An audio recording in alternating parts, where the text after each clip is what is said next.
வணக்கம் நண்பர்களே. இந்த வீடியோவில் எம்டிஎஸ் 2019 கொஷின் பேப்பர் தான் பார்க்க போகிறோம். ஸோ எம்டிஎஸ் 2019 டோட்டலாக 33 ஷிஃப்ட் எக்ஸாம் நடந்திருக்கு. ஸோ 11 நாள் 3 ஷிஃப்ட் வீதம் 33 ஷிஃப்ட்ஸ் நடந்திருக்கு. அதில் கேட்கப்பட்ட ஜென்ரல் அவேர்னஸ் கொஷின்ஸ் தான் நம்ம ஃபுல்லாக ஒரு செட்டாக பார்த்துட்ருக்கோம். ஸோ இது வந்து செகண்ட் பார்ட் அண்ட் ஃபர்ஸ்ட் பார்ட்டோட லிங்க் வந்து டாப் ரைட் கார்னரில் கொடுக்குறேன், செக் பண்ணி பாருங்கள். இது செகண்ட் பார்ட் ஃபுல்லாக பாருங்கள். யூஸ்ஃபுல்லாக இருந்துச்சுன்னா உங்கள் ஃப்ரெண்ட்ஸுக்கு ஷேர் பண்ணுங்கள். மறக்காமல் நம்ம சேனலுக்கு சப்ஸ்கிரைப் பண்ணுங்கள். எந்த ஒரு கருத்துக்கள் இருந்தாலும் கமெண்ட்டில் சொல்லுங்கள். Which cricketer was awarded Rajiv Gandhi Khel Ratna award in 2018? 2018 Rajiv Gandhi Khel Ratna விருது வாங்கினது யார் அப்படின்னு கேட்டிருக்காங்க. ஸோ 2018 பொறுத்த வரைக்கும் 2 பேருக்கு இந்த ராஜீவ் காந்தி கேல் ரத்னா விருது அப்படிங்கிறது கொடுக்கப்பட்டது. விராட் கோலி அண்ட் மீராபாய் சன்னு அப்படின்னு. விராட் கோலி வந்து கிரிக்கெட்டர், ஓகேங்களா. ஸோ கொடுத்துருக்க ஆப்ஷனில் விராட் கோலி. அண்ட் இந்த ராஜீவ்காந்தி கேல் ரத்னா விருது அப்படிங்கிறது வந்து ராஜீவ்காந்தியோட ஞாபகார்த்தமாக கொடுக்கப்படுது. ராஜீவ்காந்தி பிஎம்மாக இருந்த காலம், பிரைம் மினிஸ்டராக இருந்த காலம் பார்த்தீங்கன்னா 1984 89 வரைக்கும் இருந்தார். அண்ட் இந்த விருது அவரோட ஞாபகார்த்தமாக 1991 92 இந்த இயரில், இந்த ஃபினான்ஷியல் இயரில் தான் ஸ்டார்ட் ஆனது. ஸோ இந்த விருதில் வந்து 5 லட்ச ரூபா அமௌண்ட்டும் credit and medal and certificate இதெல்லாம் கொடுப்பாங்க. ப்ளஸ் இதை முதல்ல வாங்கின பர்சன் அப்படின்னு பார்த்தோம்னா விஸ்வநாத் ஆனந்த்.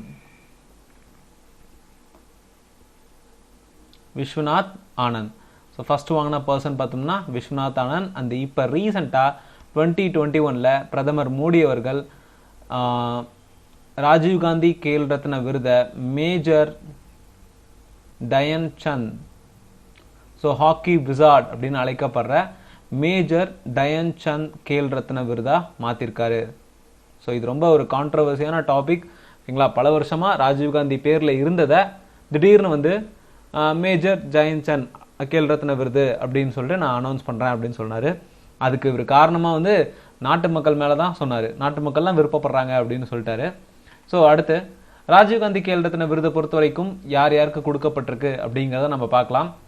2020 ரோஹித் சர்மாவோட நேம் நாமினேட் ஆயிருக்கு. அண்ட் 2019 பொறுத்த வரைக்கும் பஜ்ரங் புனியா, தீபா மாலிக். பஜ்ரங் புனியா அவங்க வந்து ரெஸ்லிங் கேமை சேர்ந்தவங்க, தீபா மாலிக் அத்லெட்டிக்ஸ். 2018 விராட் கோலி கிரிக்கெட்டர், மீராபாய் சன்னு வெயிட் லிஃப்டிங். ஸோ இந்த பில்லியர்ட்ஸை பொறுத்த வரைக்கும் ராஜீவ்காந்தி கேல் ரத்னா விருதை பொறுத்த வரைக்கும் சூப்பர்லேட்டிவ்ஸ் அப்படின்னு பார்த்தோம்னா ஃபர்ஸ்ட் வாங்கின பர்சன் பார்த்தோம்னா விஸ்வநாத் ஆனந்த். அவரு செஸ் ரிலேட்டடான ஒரு பர்சன். அடுத்ததா ஃபர்ஸ்ட் ஃபீமேல் பில்லியார்ட் கேமில் ஃபர்ஸ்ட் ஃபீமேலாக அவார்ட் வாங்கினது, ராஜீவ்காந்தி கேல் ரத்னா விருது வாங்கினது Geet Sethi 1993. And first female weight lifting கேட்டகரியில் முதல் பெண்மணியாக Karnam Malleswari 1996. First cricketer Sachin Tendulkar 1998. First பேட்மிண்டனில் புலேலா கோபிச்சந்த் 2001 வாங்கியிருக்காரு. ஃபர்ஸ்ட் ஃபீமேல் இன் ஷூட்டிங் கேமை பொறுத்த வரைக்கும் ஃபர்ஸ்ட் ஃபீமேல் அப்படின்னு பார்த்தோம்னா அஞ்சலி பக்வர் 2003.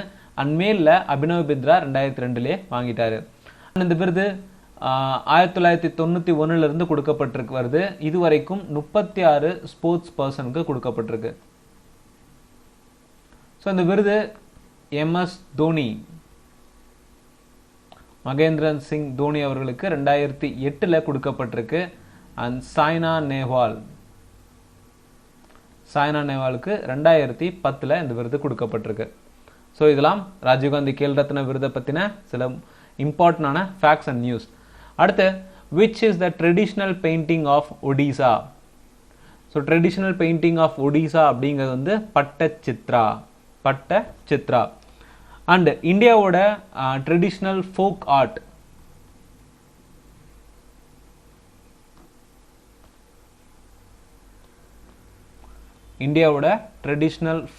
அப்படிங்கிறது வந்து ஃப்ளோர் பெயிண்டிங். இந்த ஃப்ளோர் பெயிண்டிங் ஒவ்வொரு ஸ்டேட்லையும் ஒவ்வொரு நேமில் சொல்கிறாங்க. அண்ட் இந்த ஃப்ளோர் பெயிண்டிங் என்ன ஃபேமஸ் அப்படின்னு பார்த்தோம்னா, ஏதாவது ஃபெஸ்டிவல்ஸ் அக்கேஷனோ இல்லை செரிமோனிஸோ ஏற்பட்டுச்சுன்னா இந்த ஃப்ளோர் பெயிண்டிங் அப்படிங்கிறது ஒவ்வொரு ஸ்டேட்லையுமே ரொம்ப ஃபேமஸ். அண்டு வேறு சில முக்கியமான ட்ரெடிஷ்னல் பெயிண்டிங் லைக் பட்டச்சித்ரானா குறிப்பாக இந்த ஒடிசா அப்படிங்கிற மாதிரில வேறு என்னென்ன பெயிண்டிங்ஸ் இருக்குது அப்படிங்கிறத பார்க்கலாம். மதுபானி ஸ்டைல் ஆஃப் பெயிண்டிங் அப்படிங்கிறது வந்து எந்த ஸ்டேட்டுக்கு famous? Bihar. And Pithora Pithora painting அப்படிங்கிறது வந்து குஜராத். குஜராத்தில் இருக்கக்கூடிய ரத்வாஸ் அண்ட் பிலாலாஸ், ஸோ இவங்க வந்து ஒரு ட்ரைப் கம்யூனிட்டி. இவங்களோட ஃபேமஸான ஒரு ட்ரெடிஷ்னல் பெயிண்டிங் அப்படிங்கிறது தான் இந்த பித்தோரா. அடுத்து கலம்கரி. கலம்கரி பெயிண்டிங் அப்படிங்கிறது வந்து ஆந்திர பிரதேஷோட ரொம்ப முக்கியமான ட்ரெடிஷ்னல் பெயிண்டிங், அதிகமாக எக்ஸாமில் கேட்கப்பட்டதும் கூட. அண்ட் இந்த பெயிண்டிங் நார்மல் பென்னில் தான் வந்து வரைவாங்க, அந்த பெயிண்டிங்கான டிஃப்ரெண்ட்டான ஒரு ஸ்டைலில். ஓகேங்களா. அடுத்து வர்லி. வர்லி ஆர்ட். இந்த வர்லி ஆர்ட் அப்படிங்கிறது வந்து மகாராஷ்டிரா. ஸோ மகாராஷ்டிராவோட ட்ரெடிஷ்னல் பெயிண்டிங் அப்படின்னா வர்லி. இது ஓர்லி அப்படின்னு ஒரு ட்ரைப் கம்யூனிட்டிக்கான அங்கேருந்து ஆரம்பித்தது இந்த பெயிண்டிங் ஆர்ட் அப்படிங்கிறது. நெக்ஸ்ட் வந்து கலிகாத் பேட் ஆர்ட். காலிகாத் பேட் ஆர்ட் இது வெஸ்ட் பெங்காலோட ஃபேமஸான ஒரு ஃபோக் பெயிண்டிங். நெக்ஸ்ட் வந்து டங்கா பெயிண்டிங். டங்கா பெயிண்டிங் இது ரொம்ப முக்கியமானது. இது வந்து இந்தியாவில் இல்லைங்க, டிபெட் ஃபோக் பெயிண்டிங் அப்படின்னு சொல்லுவோம். இது வந்து இந்த பெயிண்டிங் மூலிமா புத்தரை பற்றியும் அண்ட் புத்த நெறிகள் பற்றியும் வரையக்கூடியது. குறிப்பாக இந்த பெயிண்டிங் ஆனது காட்டன் இல்லைன்னா சில்க் கிளாத் இருக்கு இல்லைங்களா, அந்த கிளாத்தில் தான் இந்த பெயிண்டிங்கே பண்ணுவாங்க. ப்ரஷ் ஆர் பென் கிடையாது, இந்த காட்டன் இல்லைன்னா சில்க் கிளாத் பயன்படுத்தி புத்தாவோட இமேஜை வந்து வரைவாங்க. இதுதான் தன்கா பெயிண்டிங். டிபெட்டில் ரொம்ப ஃபேமஸான ஒரு ட்ரெடிஷ்னல் பெயிண்டிங் கூட. ஸோ இதெல்லாம் இந்தியாவோட ட்ரெடிஷ்னல் பெயிண்டிங். ஸ்க்ரீன்ஷாட் எடுத்து வச்சுக்கோங்க, மோஸ்ட் இம்பார்ட்டண்டாக இருக்கும். அடுத்ததா, which is the ancient book written by Banabhatta. Banabhatta அவர்கள் எழுதின புக்ஸ் அப்படின்னு பார்த்தோம்னா, பானபட்டா ஹர்ஷவர்தனா காலத்தில் இருந்த சங்ககால ஒரு பொயட்.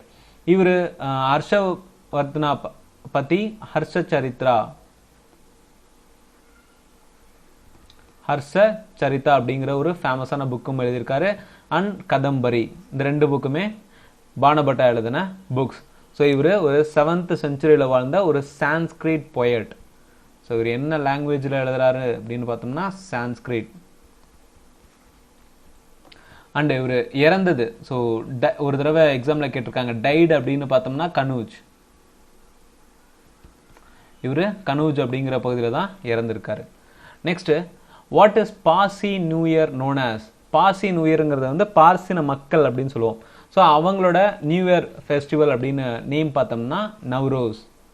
நம்ம இந்தியாவை பொறுத்த வரைக்கும் நிறையா ஊரில் நிறையா ஃபெஸ்டிவல்ஸ் இருக்குது. அதில் குறிப்பாக இந்த நியூ இயர் ஃபெஸ்டிவல் அப்படிங்கிறது ரொம்ப ரொம்ப இம்பார்ட்டன்ட். ஸோ நம்ம தமிழ்நாடே எடுத்துக்கலாமே. தமிழ்நாடை பொறுத்த வரைக்கும் நம்மளோட ஃபெஸ்டிவல் அப்படிங்கிறது வந்து பொங்கல் நேரம். ஓகேங்களா. ஸோ அதாவது ஹார்வெஸ்ட் ஃபெஸ்டிவலான சித்திரை தான் நம்ம சொல்லுவோம். ஸோ சித்திரை 1 அப்படிங்கிறது வந்து தமிழ் புத்தாண்டு அப்படின்னு சொல்லுவோம். ஏன்னா அப்போ தான் தமிழ் மாதம் அப்படிங்கிறது ஆரம்பமாகுது. அந்த மாதிரி ஒவ்வொரு இதுலேயுமே ஒவ்வொரு ஸ்டேட்லேயுமே ஒவ்வொரு ஃபெஸ்டிவல் இருக்குது. குறிப்பாக எல்லா ஃபெஸ்டிவலுமே இந்த நியூ இயர் ஃபெஸ்டிவல் அப்படின்னு பார்க்கும்போது எல்லாமே ஹார்வெஸ்ட் ஃபெஸ்டிவலாக தான் வரும். ஓகேங்களா. அந்த மாதிரி என்னென்ன இருக்குது அப்படிங்கிறத பார்க்கலாம். ஸோ நம்ம தமிழ் நியூ இயர் அப்படிங்கிறது வந்து புத்தாண்டு அப்படின்னு சொல்லலாம், தமிழ் புத்தாண்டு அப்படின்னு. அண்டு தெலுங்கு பொறுத்த வரைக்கும் Ugadi, Telugu new year Ugadi. Marathi new year அப்படிங்கிறது வந்து Gudi Padwa Marathi new year. Baisakhi Punjabi new year. Bohag Bihu, இது வந்து பிகு அப்படிங்கிறது வந்தாலே நமக்கு அசாம் அப்படிங்கிறது ஞாபகம் வரணும். ப்ளஸ் போகா பிகு அப்படிங்கிறது வந்து ஒரு ஹார்வெஸ்ட் ஃபெஸ்டிவல். இங்கே மோஸ்ட்லி ஹார்வெஸ்ட் ஃபெஸ்டிவல் தான், அதுலேயும் இது குறிப்பாக ரொம்ப இம்பார்ட்டன்டானது, எக்ஸாமில் அதிகமாக கேட்கப்பட்டது. சிம்பிளாக வந்து போகா பிகு ஃபெஸ்டிவல் எங்கே செலிப்ரேட் பண்ணுறாங்க அப்படின்னு தான் கேட்பாங்க. இந்த மாதிரி நியூ இயர் அப்படிங்கிறது ரொம்ப ரேர். ஓகேங்களா. பட் ஆனால் தெரிஞ்சுக்கோங்க. பெங்காலி நியூ இயர் அப்படிங்கிறது வந்து Pohela Boishakh. Bestu Varas Gujarati new year. Vishu Malayalam new year. Hijri Islamic new year. Losoong Sikkim new year. Navreh Kashmiri new year. Pana Sankranti Orissa new year. So Sankranti அப்படிங்கிறது வந்து ஒரிசாவோட நியூ இயர். அடுத்து, the book War and Peace was written by. War and Peace அப்படிங்கிற ஒரு புக்கை எழுதினது வந்து லியோ டால்ஸ்டாய் அப்படிங்கிற வந்து ஒரு ரஷ்யன் ரைட்டர். ரஷ்யன் ரைட்டர், ரொம்ப ஃபேமஸான ஒரு பர்சன். அண்ட் இந்த வார் அண்ட் பீஸ் புக்கை வச்சு ஒரு படமும் வந்திருக்கு. அண்ட் வேறு சில இம்பார்ட்டண்டான புக்ஸ் எக்ஸாமில் கேட்கக்கூடியது அப்படின்னு பார்த்தோம்னா resurrection,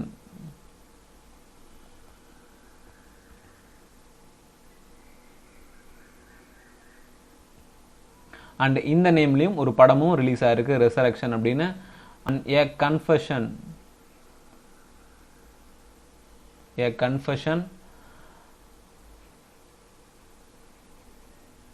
childhood, boyhood, family happiness, what is art, the gospel in brief, the devil, the pathway of life, the snowstorm, and where love is God is. இதெல்லாம் லியோ டால்ஸ்டாய் எழுதின ரொம்ப ஃபேமஸான இம்பார்ட்டன்டான புக்ஸ். அடுத்ததா, how many digits are there on a debit card? நம்ம use பண்ணக்கூடிய debit கார்டில் டோட்டலாக எத்தனை டிஜிட்ஸ் இருக்கும் அப்படின்னு பார்த்தோம்னா 16. ஸோ நமக்கு நிறைய கால் வரும், உங்கள் டெபிட் கார்டில் இருக்க டிஜிட் நம்பரை சொல்லுங்கள் அப்படின்னு சொல்லிட்டு. ஸோ அந்த மாதிரி டெபிட் கார்டு ஆகட்டும், கிரெடிட் கார்டு ஆகட்டும், கிரெடிட் கார்டு ரெண்டுலையுமே 16 டிஜிட் நம்பர் தான் இருக்கும். இது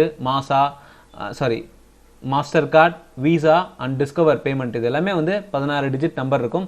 அமெரிக்கன் எக்ஸ்பிரஸ் அப்படிங்கிற பேமெண்ட் நெட்வொர்க் அப்படிங்கிறக்கும் அதில் வந்து 15 டிஜிட் தான் இருக்கும். ஸோ வேற என்னென்ன டிஜிட்ஸ் அப்படின்னு பார்த்தோம்னா ஆதார்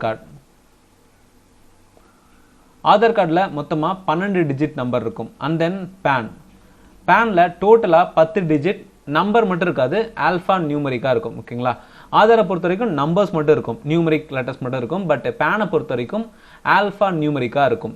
அண்ட் பாஸ்போர்ட்டை பொறுத்த வரைக்கும் இந்தியன் பாஸ்போர்ட், ஓகேங்களா, இந்தியன் பாஸ்போர்ட் ஜேல ஸ்டார்ட் ஆகி ஒரு 7 டிஜிட்ஸ் நம்பர் இருக்கும். ஜேல ஸ்டார்ட் ஆகி 7 டிஜிட்ஸ் நம்பர் இருக்கக்கூடியது இந்தியன் பாஸ்போர்ட். இதுவும் வந்து ஆல்ஃபா நியூமரிக்காக தான் ப்ரெசென்ட் ஆயிருக்கும், பட் ஜே தான் ஃபர்ஸ்ட் ஸ்டார்டிங் லெட்டர். அடுத்து, the term time trial is associated with which sport? சைக்கிளிங்கோட முக்கியமான ஸ்போர்ட்ஸ் டேர்ம் அப்படிங்கிறது வந்து sprint, time trial, track race, point race. எல்லாமே வந்து சைக்கிளிங்கோட இம்பார்ட்டன்டான terms. So sports term and sports cup and trophies எல்லாமே ரொம்ப ரொம்ப important. Who is 7th Lok Sabha speaker? 7th லோக்சபாவோட ஸ்பீக்கர் அப்படின்னு பார்த்தோம்னா Om Birla. So first speaker அப்படின்னு பார்த்தோம்னா லோக்சபாவோட முதல் ஸ்பீக்கர் வந்து ஜிவி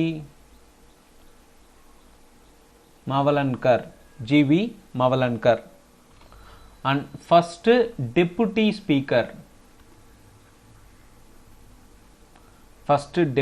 ஸ்பீக்கர் அப்படிங்கிறது வந்து எம்.ஏ. ஐயங்கார். ஸோ ஒரு லோக்சபா பொறுத்த வரைக்கும் மொத்தமாக 3 செஷன் நடைபெறுங்க. 3 செஷன் அப்படிங்கிறது வந்து budget session, monsoon session, winter session. So இந்த 3 செஷனுக்கும், ஸோ ஃபர்ஸ்ட் வந்து பட்ஜெட், மான்சூன் அண்ட் வின்டர். இந்த ஒரு செஷனுக்கும் இன்னொரு செஷனும் இடையில 6 மாதத்துக்கும் மேல கேப்ஸ் இருக்கக்கூடாது. ஓகேங்களா, இப்போ பட்ஜெட் வந்து இப்போ ஜனவரியில் நடக்குதுன்னா அடுத்த 6 மாதத்துக்குள்ளாரையே இல்லை 6 மாதத்திலேயே மான்சூன் செஷன் அப்படிங்கிறத நடத்தி ஆகணும். 6 மாதத்துக்கு மேலே போகக்கூடாது. ஸோ இது ரொம்ப ரொம்ப இம்பார்ட்டன்டானது. ஓகேங்களா, மொத்தமாக டோட்டலாக 3 செஷன் இருக்கும். ஒரு செஷனுக்கும் இன்னொரு செஷனுக்கும் நடுவில் 6 மாத கேப் மட்டும்தான் இருக்கணும். 6 மாதம் இல்லை 6 மாதத்துக்குள்ளார, 6 மாதத்துக்கு மேலே போகக்கூடாது. How many schedules are there in Indian Constitution? Indian கான்ஸ்டிடியூஷனை பொறுத்த வரைக்கும் மொத்தமாக எத்தனை ஷெட்யூல்ஸ் அட் ப்ரெசன்ட் இருக்குது அப்படிங்கிறத கேட்டிருக்காங்க. இந்தியன் கான்ஸ்டியூஷன் ட்ரா பண்ணி முடிச்சப்ப, ஸோ எல்லாம் கம்பைல் பண்ணி முடிச்சப்ப டோட்டலாக 22 பார்ட்ஸ், 395 ஆர்டிகல்ஸ் அண்ட் 8 ஷெடியூல்ஸ் இருந்துச்சு. அண்ட் ப்ரெசண்ட்டாக இப்போ 25 parts, 448 article and 12 schedules. So டோட்டலாக இப்போ ப்ரெசண்ட்டாக 12 ஷெடியூல்ஸ் இருக்குது. அண்ட் இந்தியன் கான்ஸ்டியூஷனை மேக் பண்ணுறதுக்கான டூரேஷன் அப்படின்னு பார்த்தோம்னா 12 years 11 months and 18 days. 12 year 11 months and 18 days.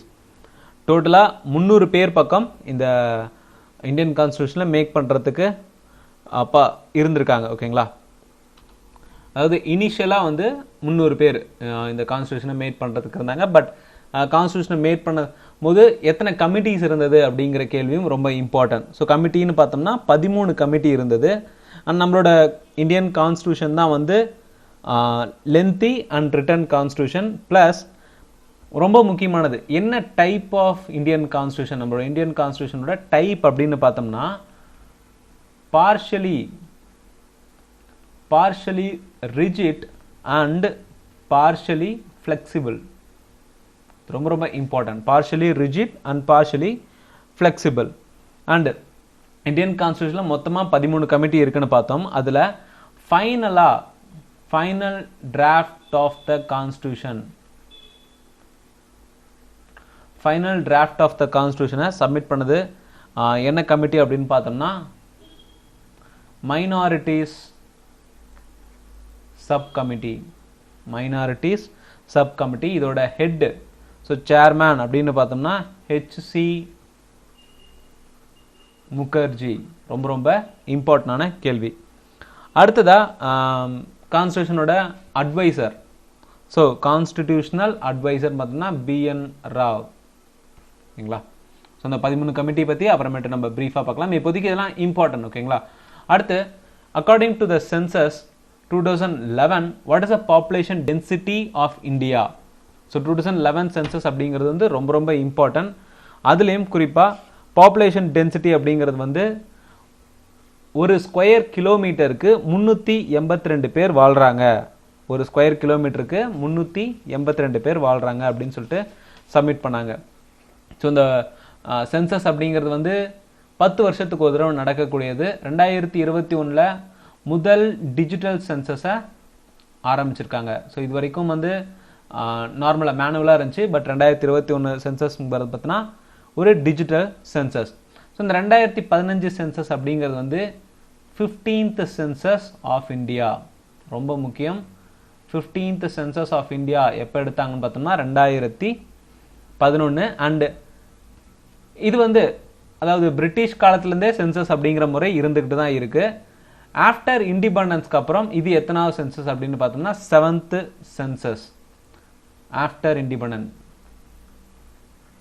So நம்ம இண்டிபெண்டன்ட் ஆனதுக்கு அப்புறம் 2011 சென்சஸ் அப்படிங்கிறது 7th ஒன். பட் பிரிட்டிஷ் காலத்துலேருந்தே சென்சஸ் முறை அப்படிங்கிறது வந்து இருந்துக்கிட்டு தான் இருக்குது. ஆனால் இந்த சென்சஸ் எடுக்கக்கூடியது யாரோட கண்ட்ரோலில் வருது, எந்த மினிஸ்ட்ரியோட கண்ட்ரோல் அப்படின்னு பார்த்தோம்னா ministry of home affairs. And இது முதல்ல ஆரம்பிக்க போது யார் ஆரம்பிச்சாங்க அப்படின்னு பார்த்தோம்னா லார்ட் மேயோ அவர்கள் தான் வந்து இந்த சென்சஸ் முறையே வந்து ஆரம்பிச்சு வைக்கிறாரு. எப்போ அப்படின்னு பார்த்தோம்னா 1872. ஓகேங்களா, அண்டு உலகத்திலேயே முதல் சென்சஸ் அப்படிங்கிறது எந்த கண்ட்ரில நடந்துருக்கு அப்படின்னு பார்த்தோம்னா ஸ்வீடன்ல 1749 முதல் சென்சஸ், வேர்ல்டுலேயே முதல் சென்சஸ் அப்படிங்கிறது ஸ்வீடனில் தான் நடந்தது. ஓகேங்களா, ஸோ இப்போ பாப்புலேஷன் கொஷின் கேட்டதுனால நம்ம பாப்புலேஷன் ரிலேட்டடாக பார்த்தோம்னா டென்சிட்டி ஆஃப் பாப்புலேஷன் அப்படின்னு பார்த்தோம்னா, ஓகேங்களா, பாப்புலேஷன் டென்சிட்டி தானே கேட்டிருக்காங்க. ஸோ பாப்புலேஷன் டென்சிட்டி அப்படின்னு பார்த்தோம்னா அதிகமாக இருக்கக்கூடிய ஸ்டேட், ஹையஸ்டில் இருக்கக்கூடிய ஸ்டேட் அப்படின்னு பார்த்தோம்னா பீகாருக்கு அப்புறம் west Bengal. And union territory அப்படின்னு பார்த்தோம்னா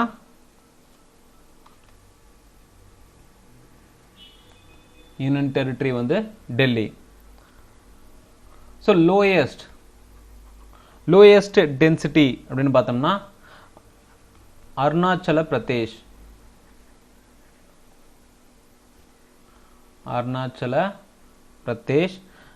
யூனியன் டெரிட்டரியை பொறுத்த வரைக்கும் லோயஸ்ட்ல இருக்கக்கூடியது அந்தமான் அண்ட் நிக்கோபார். ஓகேங்களா? அண்ட் லிட்ரஸி ரேட் அப்படிங்கிறது ரொம்ப ரொம்ப இம்பார்ட்டன்ட்ங்க. லிட்ரஸி ரேட் 2011 பொறுத்த வரைக்கும் நம்ம இந்தியாவோட லிட்ரஸி ரேட் அப்படிங்கிறது வந்து 74%.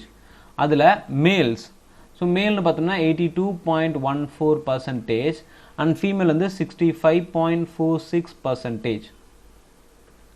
நெக்ஸ்ட், ஹூ டிஸ்கவர்ட் த எலக்ட்ரானை முதல் முறையாக டிஸ்கவர் பண்ணது யாரு அப்படின்னு பார்த்தோம்னா J Thomson. And neutron, so நியூட்ரானை டிஸ்கவர் பண்ணது யாரு அப்படின்னு பார்த்தோம்னா சாட்விக்.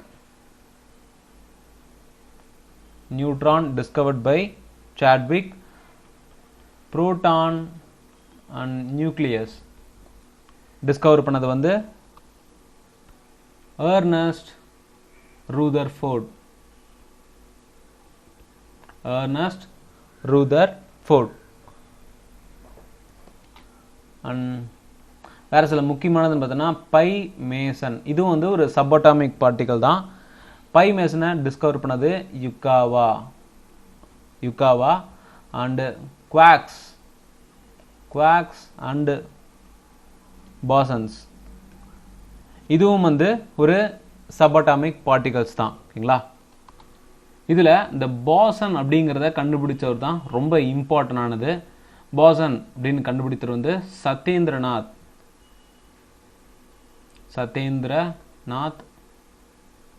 போஸ். ஸோ இதெல்லாமே வந்து கெமிஸ்ட்ரி, ஃபிசிக்ஸ் ரிலேட்டடான சில இம்பார்ட்டண்டான இன்வென்ஷன்ஸ். So discover. ஓகேங்களா? Which minister is named in the 100 most influential in UK-India relation celebrating women's list? So இதில் ரொம்ப இன்ஃப்ளூயன்ஷியல் உமன் அப்படின்னு பார்த்தோம்னா நிர்மலா சீதாராமன், தற்போதைய finance minister. Which dynasty was founded by குதுப்புதீன் Aibak? குதுப்புதீன் Aibak அப்படிங்கிறவர் வந்து முகமது கோரியால நான் கேப்சர் பண்ண இடத்துல நீ பார்த்துக்கோப்பா அப்படின்னு சொல்லிட்டு போகிற ஒரு பர்சன் தான் குதுப்புதீன் ஐபக். அண்டு இவர் முகமது கோரி இந்தியாவில இருந்து போனத உடனே அங்கே போய் இறந்து போயிடுறாரு. இறந்து போனதுக்கப்புறம் இவருக்கு கீழே இருந்த சாம்ராஜ்யம்லாம் வந்து ஸ்லேவ் டைனாஸ்டியாக மாறுது. அது வரைக்கும் முகமது கோரி கண்ட்ரோலில் தான் இருந்தது. எப்போ இவர் கண்ட்ரோல் விட்டு போயிட்டு அவர் அங்கே இறந்து போயிட்டாரோ உடனே ஸ்லேவ் டைனாஸ்டி அப்படின்னு சொல்லிட்டு ஆரம்பிக்கிறாரு. ஸோ இதுதான் starting of Delhi Sultan. So first வந்து ஸ்லேவ் டைனாஸ்டி அப்படின்னு சொல்லுவோம். அடுத்ததா Khilji dynasty and Tughlaq dynasty, Sayyid dynasty and Lodi dynasty. So டோட்டலாக டெல்லி சுல்தான் பார்த்தோம்னா நமக்கு 5 டைனாஸ்டி ரொம்ப முக்கியம். இதில் ஸ்லேவ் டைனாஸ்டியோட ஃபவுண்டர் பார்த்தோம்னா குதுப்புதீன் ஐபக்.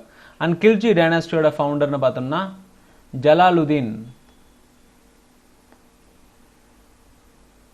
ஜலாலுதீன் கில்ஜி. துக்ளக் டைனாஸ்டியோட founder Ghazi Malik or Ghiyasuddin Tughlaq. And Sayyid dynasty Khizr Khan. Lodi டைனாஸ்டியோட ஃபவுண்டர் வந்து பலால் லோதி. ஸோ இந்த டோட்டலாகவே டெல்லி சுல்தான் அப்படின்னு பார்த்தோம்னா ஒவ்வொரு டைனாஸ்டிலையுமே ஒரு 2 இல்லைனா 3 பேர் தான் வந்து ரொம்ப முக்கியமான பர்சன்ஸாக இருப்பாங்க. ஓகேங்களா? ஸோ இந்த ஃபவுண்டர்ஸ் எல்லாமே தெரிஞ்சுக்கோங்க. அண்ட் இதோட ஆர்டர் ரொம்ப ரொம்ப முக்கியம். ஓகேங்களா?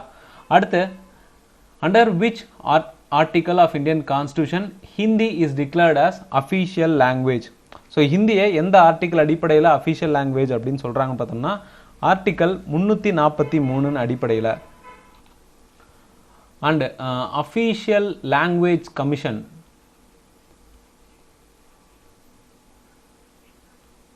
இந்தியாவில் முதல் முறையாக அஃபீஷியல் லாங்குவேஜ் கமிஷன் அப்படிங்கிறது எப்போ ஸ்டார்ட் ஆனது அப்படின்னா 1955.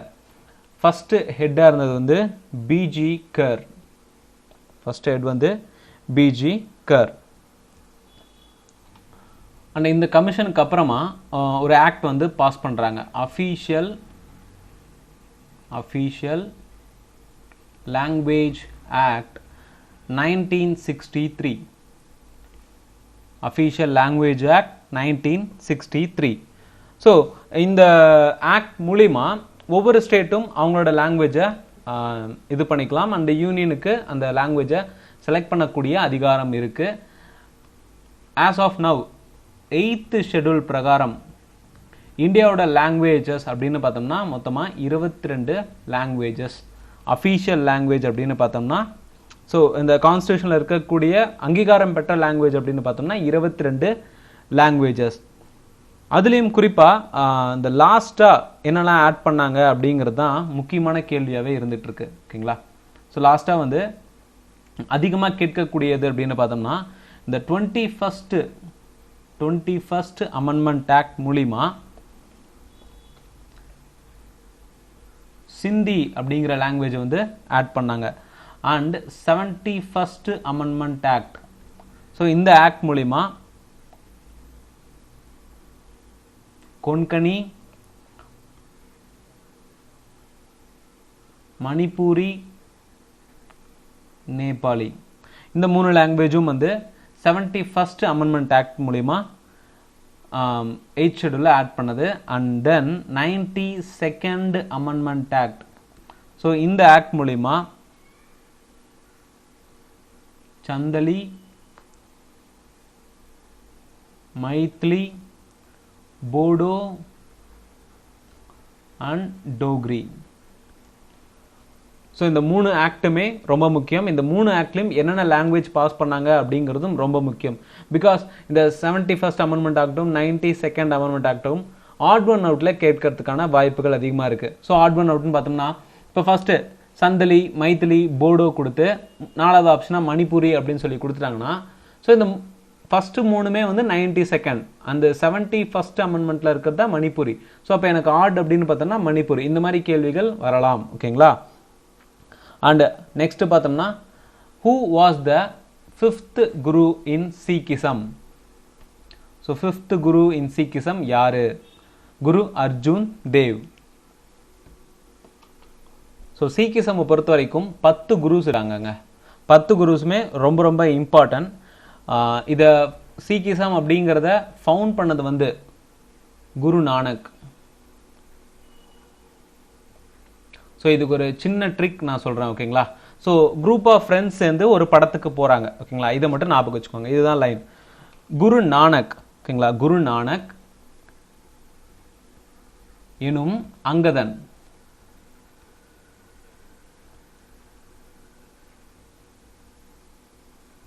குரு நானக் எனும் அங்கதன் அமர்தாஸ்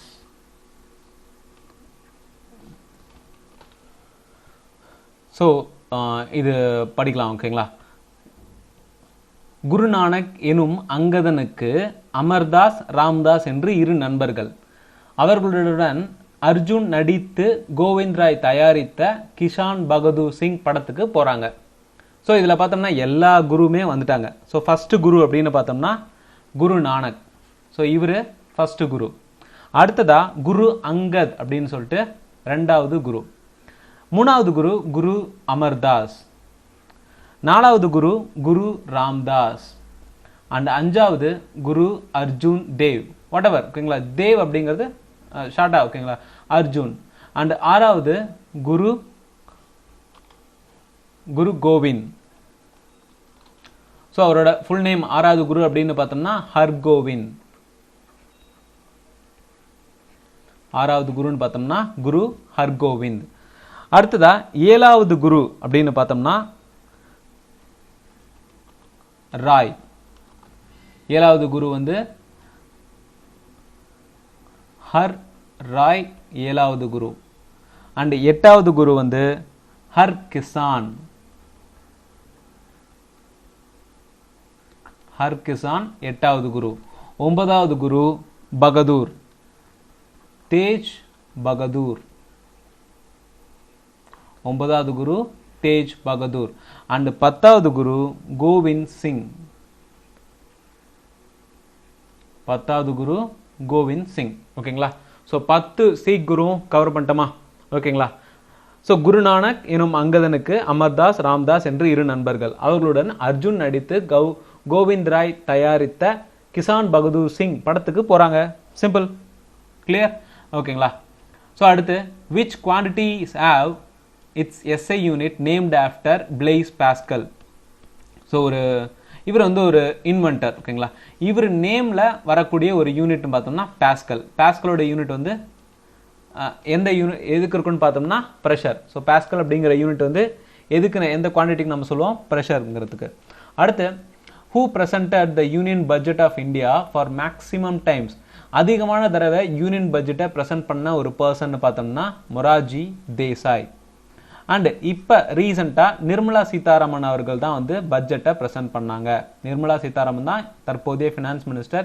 இது இவங்களுக்கு 3வது பட்ஜெட் ப்ரெசன்டேஷன். அண்ட் இந்தியாவில் முதல் முறையா ஃபர்ஸ்ட் பட்ஜெட்டை வந்து ப்ரெசென்ட் பண்ணது யாரு அப்படின்னு பார்த்தோம்னா James Wilson. First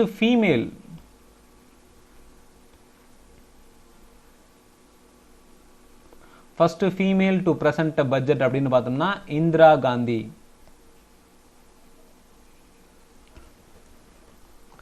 next, which cell organelle contain DNA apart from nucleus? DNA அப்படிங்கிறது deoxy ribonucleic acid. அண்ட் இந்த deoxy ribonucleic acid முதல் முறையாக கண்டுபிடிச்சவர் அப்படின்னு பார்த்தோம்னா அந்த ஸ்ட்ரக்சரல் மாடல் அப்படின்னு சொல்லுவோம் இல்லைங்களா? So structural model James D Watson and Francis கிரிக்.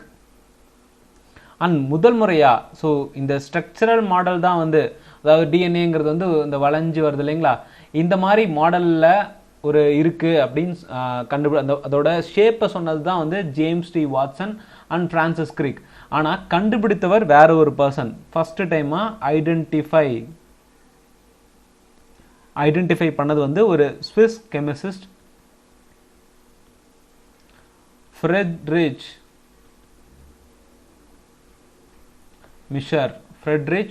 மிஷர் அப்படிங்கிறவர் தான் முதல் முறையா டிஎன்ஏவை கண்டுபிடிச்சவர். அண்ட் அதோட ஸ்ட்ரக்சரல் மாடலை சொன்னவங்க தான் James D Watson and Francis Crick. இதுக்காக தான் இவங்களுக்கு நோபல் பிரைஸும் கொடுக்கப்பட்டது. ஸோ இப்போ டிஎன்ஏ அப்படிங்கிறது வந்து நியூக்ளியஸில் தான் இருக்கும். நியூக்ளியஸை தவிர அந்த செல் ஆர்கனல்ல வேற எங்கே இருக்குது அப்படின்னு பார்த்தோம்னா மைட்டோகாண்ட்ரியாவில் இருக்குது. மைட்டோகாண்ட்ரியா அப்படிங்கிறது வந்து power house of the cell. மைட்டோகாண்ட்ரியாங்கிறது power house of the cell or site of cellular respiration. So power house of the cell நாலும் சரி, site of cellular respiration நாலும் சரி, அது மைட்டோகாண்ட்ரியா. அண்ட் மைட்டோகாண்ட்ரியா என்ன ஷேப்ல இருக்குன்னு பார்த்தோன்னா சிலிண்ட்ரிக்கலா இருக்கும். அண்ட் ஸ்பெரிக்கல் ராட் ஷேப்ல தான் இந்த மைட்டோகாண்ட்ரியா அப்படிங்கிறது ப்ரெசென்ட் ஆயிருக்கும். மைட்டோகாண்ட்ரியால டபுள் மெம்பர் இருக்கும், inner member and outer member அப்படின்னு சொல்லிட்டு இருக்கும். ஓகேங்களா? In which state marshy peat soil is not predominantly found? Marshy peat soil அப்படிங்கிறது ஆப்ஷன் வச்சு தான் முடிவு பண்ணும். அண்ட் மத்திய பிரதேஷில் இந்த மாதிரி மார்ஷி சாயில் அப்படிங்கிறது கிடையாது. ஸோ சாயில் டைப் அப்படின்னு சில டைப்ஸ் இருக்கு. ஸோ அதை படிச்சுக்கோங்க. ஓகேங்களா? ரொம்ப important. And which element found in water is responsible for cancer? நம்ம குடிக்கிற தண்ணியில் நிறைய எலிமெண்ட் வந்து மினரல்ஸ் ஆர் மைக்ரோ நியூட்ரியன்ஸ்லாம் ப்ரெசென்ட் ஆயிருக்கு. அது கூடவே இந்த ஆர்சனிக் அப்படிங்கிறதும் ப்ரெசென்ட் ஆயிருக்கும். அது குறிப்பிட்ட அளவுக்கு மேலே போணுச்சுன்னா நமக்கு கேன்சர் வரதுக்கான வாய்ப்புகள் அதிகமாகவே இருக்கு.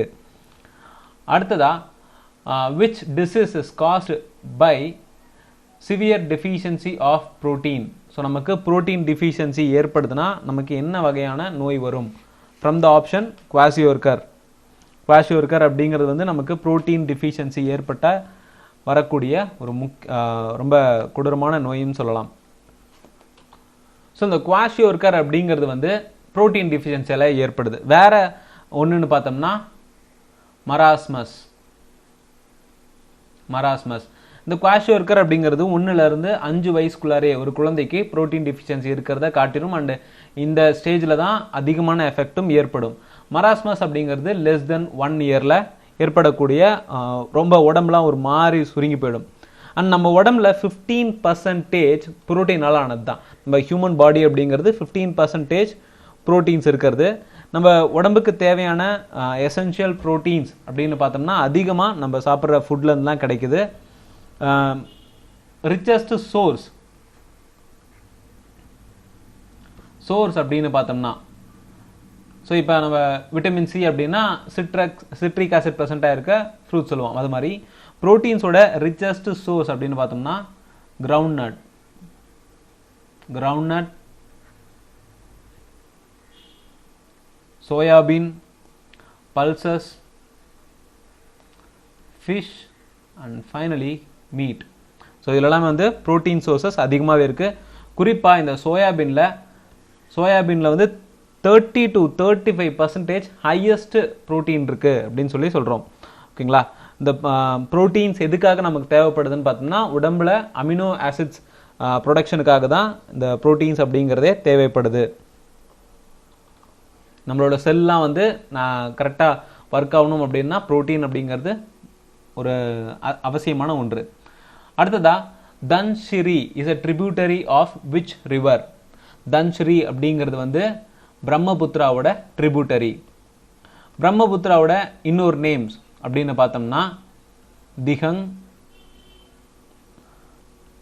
சாங்போ. ஸோ சாங்போ அப்படின்னாலும் பிரம்மபுத்திரா தான், திகன் அப்படின்னாலும் பிரம்மபுத்திரா தான். பிரம்மபுத்திராவோட ட்ரிபியூட்டரிஸ் அப்படின்னு பார்த்தோம்னா லோஹித், சுபன்ஸ்ரீ, மனஸ் அண்ட் திஸ்தா. இதெல்லாமே வந்து பிரம்மபுத்திராவோட ட்ரிபியூட்டரிஸ். அண்ட் கங்கா. ஸோ கங்காவோட ட்ரிபியூட்டரிஸ் அப்படின்னு பார்த்தோம்னா ராம்கங்கா, கோம்தி, கந்தக், ககர், கோசி, மகாநதா அண்ட் சோன், தாமோதர். இதெல்லாமே வந்து கங்காவோட ட்ரிபியூட்டரிஸ்.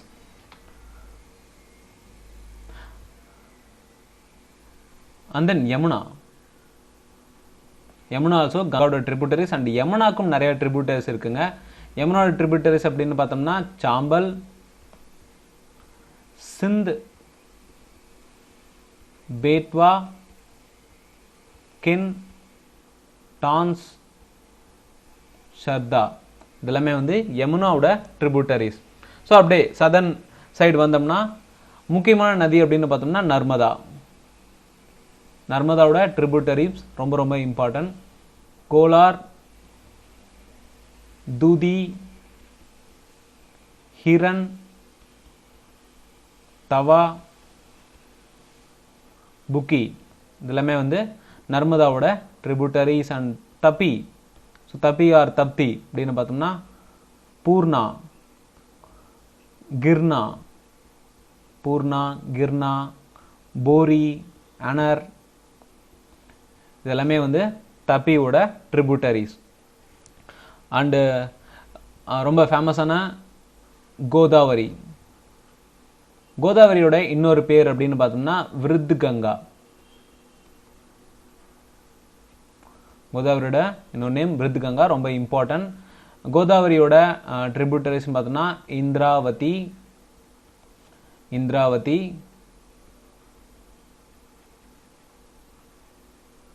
பிந்துசாரா, சர்பரி, பென்கங்கா, பிராணஹிதா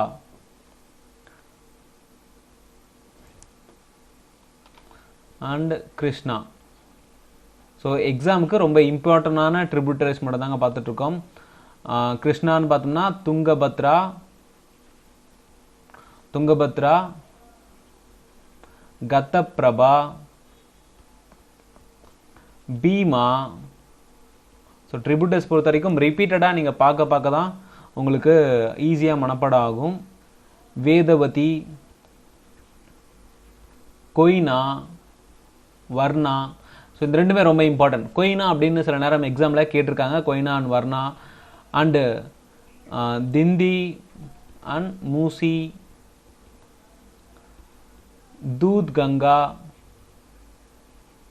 ஸோ சில நேரம் நம்ம இந்த தூத் கங்காவாகட்டும் இல்லை பெண் கங்கா இந்த ரெண்டுத்தையுமே பார்த்தோம்னா கங்கா அப்படின்னா கங்காவோட ட்ரிபியூட்டரி தானே இருக்கும் அப்படின்னு சொல்லிட்டு நம்ம சூஸ் பண்ணுறதுக்கான அதிக வாய்ப்புகள் இருக்கு. ஓகேங்களா. இந்த பெண் கங்கா அப்படின்னா கோதாவரி, தூத் கங்கா அப்படின்னா கிருஷ்ணா. ஓகேங்களா. அண்டு கிருஷ்ணாவை பொறுத்த வரைக்கும் அதிகமாக எக்ஸாமில் கேட்டது வந்து பீமா, மூசி, கொய்னா, வர்ணா. இந்த நாலுமே அதிகமாக எக்ஸாமில் கேட்கப்பட்டது. Next, kajri folk song is related to which state? Kajri அப்படிங்கிறது வந்து ஒரு ஃபோக் சாங் எந்த ஸ்டேட்டுக்கு சொந்தமானதுன்னு பார்த்தோம்னா உத்தரப்பிரதேஷ். அண்ட் உத்தரப்பிரதேஷில் இருக்கக்கூடிய முக்கியமான நேஷனல் பார்க் அப்படின்னு பார்த்தோம்னா தூத்வா நேஷனல் பார்க். இது ஒன்று தான் உத்தரப்பிரதேஷில் இருக்கக்கூடிய நேஷனல் பார்க், மோஸ்ட் இம்பார்ட்டன்ட். ஓகேங்களா. அண்ட் உத்தரப்பிரதேஷோட டான்ஸ், ஃபோக் டான்ஸ் அப்படின்னு பார்த்தோம்னா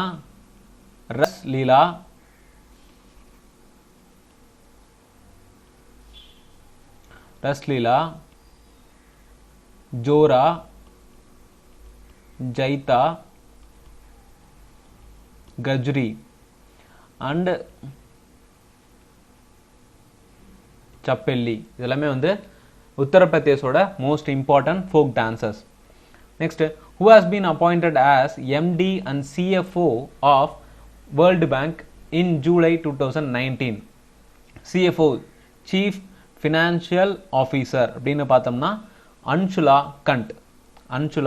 கண்ட் அப்படிங்கிறவங்க தான் வந்து MD and CFO of world bank. So world bank அப்படின்னு நம்ம எடுத்துட்டோம்னா வேர்ல்டு பேங்க் 1944 ஆரம்பிக்கப்பட்டது. இதோட headquarter Washington DC.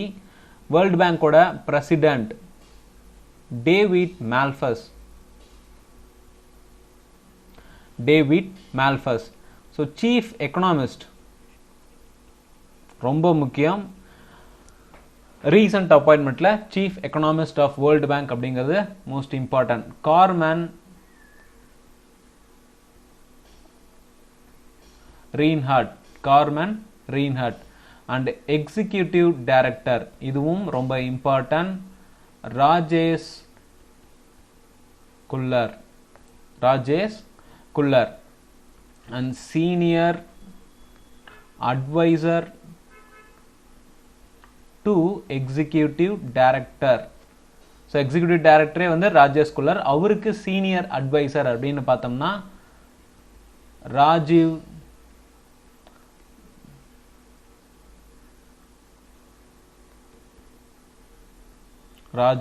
டோப்னோ. And world பேங்கோட டோட்டல் மெம்பர் கண்ட்ரிஸ் அப்படின்னு பார்த்தோம்னா 189 கண்ட்ரிஸ் இருக்காங்க. அந்த 189 கண்ட்ரிஸ்க்கும் எந்த ஒரு ஃபினான்ஷியல் கிரைசிஸாக இருந்தாலும் வேர்ல்ட் பேங்க் ஹெல்ப் பண்ணுவாங்க. And whatever development project ஆகட்டும் எனிதிங் இந்த மெம்பர் கண்ட்ரிஸ்க்கு ஹெல்ப் பண்ணுறது தான் வேர்ல்ட் பேங்கோட ஒரு பிரைமரி அப்ஜெக்டிவ். அடுத்து, which article is related to Jammu and Kashmir state of India? Jammu and Kashmir ரிலேட்டடான ஒரு ஆர்டிகல் அப்படின்னு பார்த்தோம்னா 370. இதுதான் ஜம்மு அண்ட் காஷ்மீருக்கு ஒரு ஸ்பெஷல் ஸ்டேட்டஸே தருது.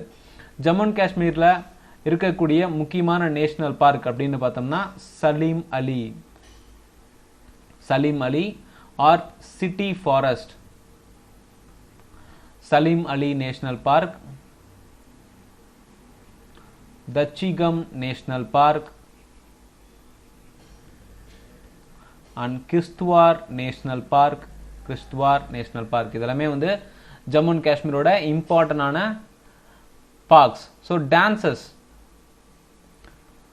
ஒரு ஸ்டேட்னு பார்த்தோம்னா நம்ம ஏன் பார்க் அண்ட் டான்சஸ் திரும்ப சொல்கிறோன்னு பார்த்தோம்னா அப்போ தான் நமக்கு ஈஸியாக மனப்பாடமும் ஆகும். அதிக தடவை பார்த்தா தான் இந்த டான்ஸ் ஆகட்டும், பார்க், வைல்ட் லைஃப் சான்ச்சுரிஸ் எல்லாமே வந்து ஞாபகத்தில் இருக்கும். அதனால தான் நம்ம ஒரு ஸ்டேட் பார்த்தோம்னா அது ரிலேட்டடான டான்ஸ் அண்ட் பார்க்ஸும் பார்த்துடுறோம். ஓகேங்களா? ஸோ ஜம்மு அண்ட் காஷ்மீரோட ஃபோக் டான்சஸ் அப்படின்னு பார்த்தோம்னா ரவுஃப், ஹிக்கத், தமலி அண்ட் மஞ்சாஸ். ஸோ இதெல்லாமே வந்து ஜம்மு அண்ட் காஷ்மீரோட important folk dances. Next, according to census 2011, what is the literacy rate of India? ப்ரீவியஸாகவே நம்ம பார்த்தோம் 74.04. Literacy rate of India in census 2011 அப்படிங்கிறது வந்து 74.04. அதில் மேல்ஸ் தான் அதிகம், ஃபீமேல்ஸ் கம்மி. ஓகேங்களா? Which ions are responsible for hardness of water? வாட்டரை பொறுத்த வரைக்கும் நம்ம டெம்பரவரி ஹார்ட்னஸ், பர்மனன்ட் ஹார்ட்னஸ் அப்படின்னு சொல்லி ரெண்டு தான் சொல்லுவோம். அதில் ஹார்ட்னஸ் அப்படிங்கிறதே வந்து தண்ணியோட பதம், அதாவது இந்த ppm அப்படின்னு சொல்லுவோம், பார்ட்ஸ் பர் மில்லியன். அண்ட் இந்த ppm லெவலை வச்சு தான் ஒரு தண்ணியோட லெவலை வந்து நம்ம சூஸ் பண்ணுவோம். ஸோ இந்த தண்ணி குடிக்கிறதுக்கு உகந்ததா இல்லையா அப்படிங்கிறது.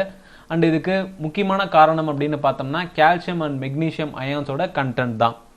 அதில் டெம்பரவரி ஹார்ட்னஸ், பர்மனன்ட் ஹார்ட்னஸ் அப்படின்னு சொல்லிட்டு பார்த்தோம்ங்களா.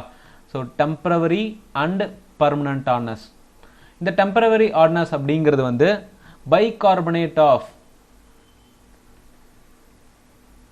Bicarbonates of calcium and magnesium ions present ஆயிருக்கும். இதுவே பர்மனன்ட் ஹார்ட்னஸ் அப்படின்னு பார்த்தோம்னா chlorides and sulfates of calcium and magnesium ions. And இந்த டெம்பரவரி ஹார்ட்னஸை நம்ம ரிமூவ் பண்ணுறதுக்கு, ஸோ இந்த தண்ணியில் இருக்கக்கூடிய டெம்பரவரி ஹார்ட்னஸை நம்ம ரிமூவ் பண்ணுறதுக்கு கிளாக்ஸ் மெத்தடை பயன்படுத்துவோம். ரொம்ப இம்பார்ட்டன்ட். கிளாக்ஸ் மெத்தட் அப்படிங்கிறது வந்து தண்ணியோட டெம்பரவரி ஹார்ட்னஸை ரிமூவ் பண்ணுறதுக்காக. அண்ட் தென் பர்மனன்ட் ஹார்ட்னஸை ரிமூவ் பண்ணுறதுக்கு நம்ம சோடா ஆஷை பயன்படுத்துவோம். சோடா ஆஷ் அப்படிங்கிறது வந்து Na2CO3 தாங்க. ஓகேங்களா? Na2CO3. அண்ட் இன்னொன்று வந்து பெர்முட்டைட்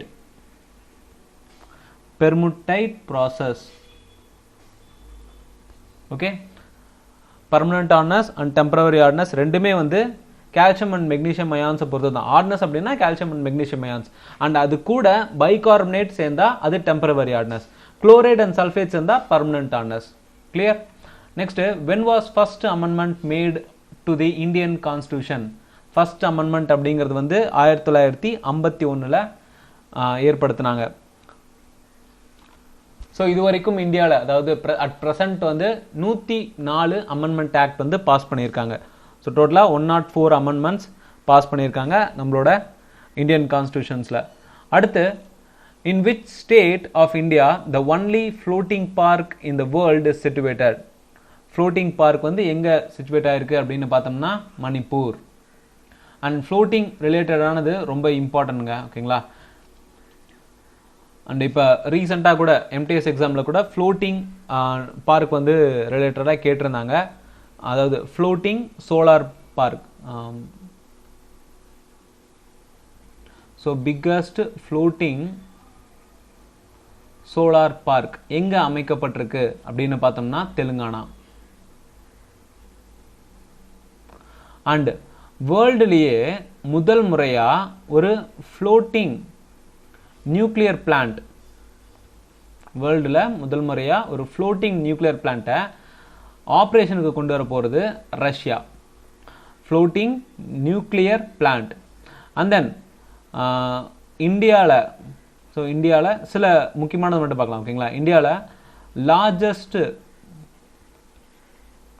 ஃப்ளோட்டிங் சோலார்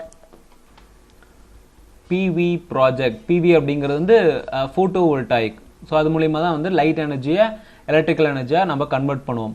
இந்த ப்ராஜெக்ட் அப்படிங்கிறது வந்து NTPCயோட உதவியாக ஆந்திர பிரதேஷ் ஸ்டேட் கவர்மெண்ட் வந்து எக்ஸிக்யூட் பண்ண போகிறாங்க.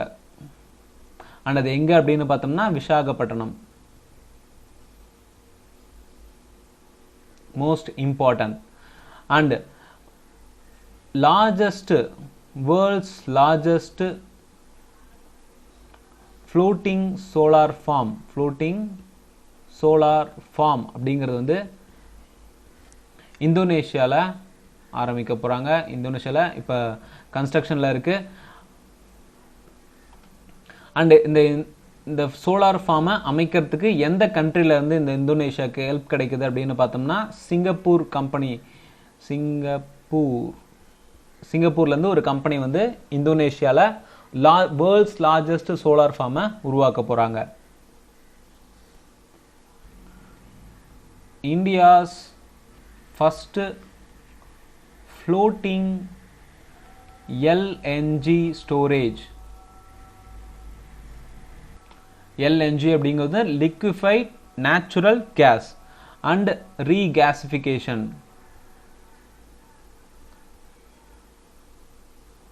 ஸோ இந்த LNG ஸ்டோரேஜ் அண்ட் ரீகேசிஃபிகேஷன் யூனிட் வந்து முதல் முறையாக மகாராஷ்டிராவில் நிறுவ போகிறாங்க. ஓகேங்களா, இதெல்லாமே வந்து ரொம்ப ரொம்ப இம்பார்ட்டண்டான இந்த ஃப்ளோட்டிங் ரிலேட்டடாக வரக்கூடியது. ஓகேங்களா, இந்த ஃப்ளோட்டிங் அப்படின்னா தண்ணியிலே அந்த இதை வந்து உருவாக்குறாங்க.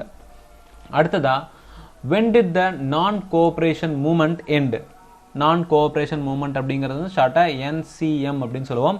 இது எப்போ எண்ட் ஆனிச்சு அப்படின்னு பார்த்தோம்னா 1922. அண்ட் இந்த நான் கோஆப்ரேஷன் மூமெண்ட் அப்போ தான் வந்து காந்திஜிக்கு கிசர் ஐ ஹிந்த் அப்படிங்கிற பட்டத்தை கொடுத்தாங்க. அந்த பட்டத்தையே வேணாம் அப்படின்னு சொல்லிட்டு கொடுத்துட்டாரு. காந்திஜிக்கு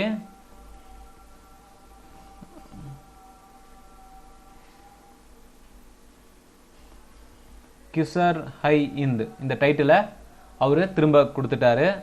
அண்ட் தென் இந்த நான் கோஆப்ரேஷன் மூமெண்ட்டோட பிரசிடென்ட் அப்படின்னு பார்த்தோம்னா லாலா லஜ்பத் ராய். லாலா லஜ்பத் ராய் தான் வந்து நான் கோஆப்ரேஷன் மூமெண்ட்டோட பிரசிடென்ட். அண்ட் தென் இந்த 1922 அப்புறமா நடந்த ஒரு முக்கியமான செஷன் அப்படின்னு பார்த்தோம்னா 1923 ஸ்வராஜ் பார்ட்டி அப்படின்னு நேரு வந்து தனியாக ஒன்று ஃபார்ம் பண்ணுறாரு. அண்ட் பிஃபோர் தட் நான் கோஆப்ரேஷன் மூமெண்ட் அப்போ யார் வந்து பிரிட்டிஷில் தலைமையில் இருந்தாங்க அப்படின்னு பார்த்தோம்னா லார்ட் ரீடிங். ஸோ நான் கோஆப்ரேஷன் மூமெண்ட் அப்போ 1921 வரைக்கும் 26 வரைக்கும் லார்ட் ரீடிங் அப்படிங்கிறது தான் வந்து பிரிட்டிஷ் சைடில் தலைமையில் இருந்தார். Next, which is the traditional theatre of Jammu and Kashmir? So இந்த தேட்டர் ஃபார்ம்ஸ் அப்படின்னு ஒவ்வொரு ஸ்டேட்டுக்கும் ஒவ்வொன்று இருக்குது. அந்த வகையில் ஜம்மு அண்ட் காஷ்மீரோட ட்ரெடிஷ்னல் தேட்டர் அப்படின்னு பார்த்தோம்னா பந்த் பேத்தர். அண்ட் நிறைய ஸ்டேட்டுக்கு இந்த மாதிரி traditional theatre or traditional art forms அப்படின்னு இருக்கு. அந்த வகையில் மார்ச் அப்படிங்கிறது எந்த ஊரோட தேட்டர் ஃபார்ம் அப்படின்னு பார்த்தோம்னா மத்திய பிரதேஷ். அண்ட் இது மத்திய பிரதேஷில் ஃபேமஸாக இருந்தாலும் ஆரிஜினேஷன் எங்கே உருவானது அப்படின்னு பார்த்தோம்னா ராஜஸ்தான். ஸோ இதுவும் ஒரு வகையான ஸ்டாட்டிக் ஜிகே தான். அண்ட் ஜத்ரா, ஸோ ஜத்ரா அப்படிங்கிற தேட்டர் ஃபார்ம் அப்படிங்கிறது வந்து வெஸ்ட் பெங்கால். பவாய் குஜராத். பவாய் அப்படிங்கிற தேட்டர் ஃபார்ம் வந்து குஜராத்.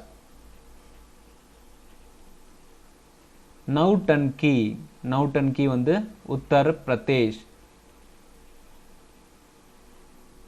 ராஸ்லீலா அப்படிங்கிறது வந்து உத்தரப்பிரதேசில் குறிப்பாக மதுரா அப்படிங்கிற பகுதியிலையும் விருந்தாவன் அப்படிங்கிற பகுதியிலும் ரொம்ப ஃபேமஸான ஒரு தேட்டர் ஃபார்ம். ஸோ நாடகம் ஓகேங்களா, இந்த ட்ரெடிஷ்னல் நாடகம் அப்படிங்கிறது பார்த்தீங்கன்னா ராஸ்லீலா, மதுரா அண்ட் விருந்தாவன் ஆஃப் உத்தரப்பிரதேசில் ரொம்ப ரொம்ப ஃபேமஸ். அண்டு சாங் அப்படிங்கிற தேட்டர் ஃபார்ம் வந்து மத்திய பிரதேஷ், உத்தரப்பிரதேஷ், ஹரியானா, ராஜஸ்தான் இங்கெல்லாம் வந்து ஃபேமஸான ஒரு தேட்டர் ஃபார்ம்ஸ். ஸோ இதெல்லாம் வந்து இந்தியன் ஸ்டேட்ஸில் இருக்கக்கூடிய ரொம்ப முக்கியமான தேட்டர் ஃபார்ம்ஸ். அடுத்து, the concept of the four noble truth belongs to which religion? Four noble truth அப்படின்னாலே அது புத்திசம். ஓகேங்களா. அண்ட் கௌதம புத்தா அப்படிங்கிறவர் தான் புத்தரோட நேம், ஃபுல் நேம் அப்படின்னு பார்த்தோம்னா கௌதம் புத்தா. இவரோட காலம் வந்து 563 483 BC வரைக்கும். ஸோ இவரோட காலம் எங்கே பிறந்தாரு அப்படின்னு பார்த்தோம்னா பிளேஸ் ஆஃப் பர்த் வந்து லும்பினியில் 563 பிறந்தாரு. இறந்த இடம் அப்படின்னு பார்த்தோம்னா தன்னோட 80வது வயசுல குஷிநகர் அப்படிங்கிற பகுதியில், அண்ட் இப்போ பிரசன்ட் உத்தரப்பிரதேஷ். ஓகேங்களா. இங்கே தான் அவர் இறந்து போறாரு. அண்ட் இவரோட ஃபுல் நேம் அப்படின்னு பார்த்தோம்னா சித்தார்த்த கௌதம புத்தா. இந்த புத்தா அப்படிங்கிறதுக்கு மீனிங் அப்படின்னு பார்த்தோம்னா த என்லைட்டன்ட் ஒன் அப்படின்னு சொல்லுவாங்க. ஓகேங்களா. இது எக்ஸாம்ல அதிகமாக கேட்டிருக்காங்க. புத்தா அப்படிங்கிற மீனிங் வந்து த என்லைட்டன்ட் ஒன். ஓகேங்களா. இந்த லும்பினி வந்து நேபாள் பகுதி.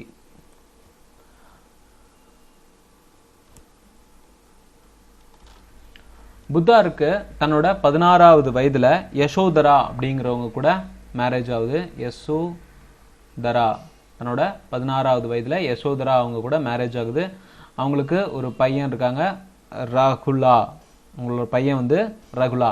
தன்னோட 29வது வயசுல தன்னோட தேரோட்டியான சன்னா அப்படிங்கிறவர் கூட தேர்ல போயிட்டு இருக்காரு. தேர்ல போகும்போது அந்த கதைலாம் வேணாங்க. ஓகேங்களா. அவர் தேரோட்டியோட நேம் வந்து சன்னா. அண்ட் அவர் வந்து ஃபர்ஸ்ட் ப்ரீச். ஸோ ஃபர்ஸ்ட் இந்த அதாவது ஞானம் அடைஞ்சதுக்கு அப்புறம் ஒரு முதல் ஸ்பீச் அப்படிங்கிறது எங்க நடக்குது அப்படின்னு பார்த்தோம்னா சார்நாத் பகுதியில். சார்நாத்தில் தான் அவரோட முதல் ப்ரீச் அப்படிங்கிறது ஏற்படுது.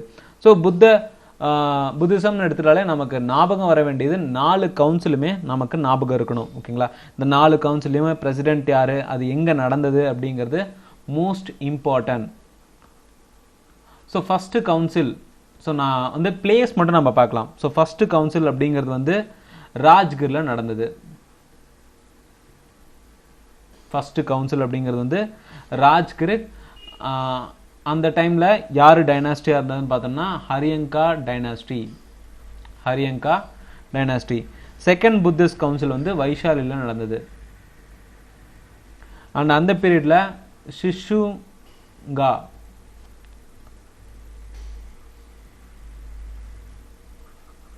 சிஷுங்கா டைனாஸ்டி. மூணாவது கவுன்சில் அப்படிங்கிறது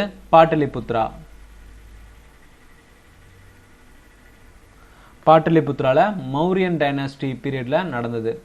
மௌரியன் டைனாஸ்டியில் குறிப்பா அசோக மன்னர் இருந்தப்போ தான் இந்த மூணாவது கவுன்சில் அப்படிங்கிறது நடந்தது. ஃபோர்த் கவுன்சில் அப்படிங்கிறது வந்து